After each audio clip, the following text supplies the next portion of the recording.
Hello সবাইকে। তো আমি আজকে রেডি হয়ে নিলাম। আজকে ছিল পার্লারের মেকআপের ক্লাস। তো ক্লাসে গেলাম, গিয়ে দেখো আমি তার আগে অনেক কিছু বুঝিয়েছিলাম ক্লাসে, কিন্তু সেগুলো ভিডিওগুলো নেওয়া হয়নি। ব্রাশগুলো কোনটা কিসে কাজে লাগবে বা আরও মেকআপ অন্যান্য সব কিছু মেকআপ টেকআপ দেখিয়েছি, কোনটা কিসে লাগবে না লাগবে, কিন্তু সেগুলো আমার ভিডিওতে নেওয়া হয়নি। তো যেটুকু নেওয়া হয়েছে আমি সেটুকুই শেয়ার করছি। পরে নেক্সট ভিডিওগুলোতে আমি সব কিছু ডিটেলসে বানিয়ে পোস্ট করব। তো আমার ইউটিউব চ্যানেলটা মনীষা চৌধুরী নামে আছে। প্লিজ যদি ভালো লাগে তো একটু সাবস্ক্রাইব করে দিও আর কমেন্ট করো। আর পরবর্তী কমেন্ট করো যে কী নিয়ে ভিডিও তোমরা দেখতে চাও। ঠিক আছে, আমি তার উপরে ভিডিও বানাবো।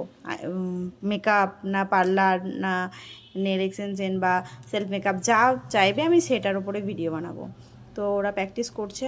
ওরা আজকে প্রথম ব্রাশ ধরলো হাতে, আর এত সুন্দর করেছে, তা অনেক ভালো করেছে। আজ ফার্স্ট টাইম ব্রাশ ধরেছে।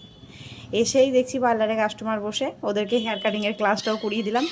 হেয়ার কাটিংয়ের ক্লাস চলছিল, তো কাস্টমার ছিল, সুবিধা হলো। তো ঠিক আছে, আমার চ্যানেলটা একটু সাবস্ক্রাইব করে দিও।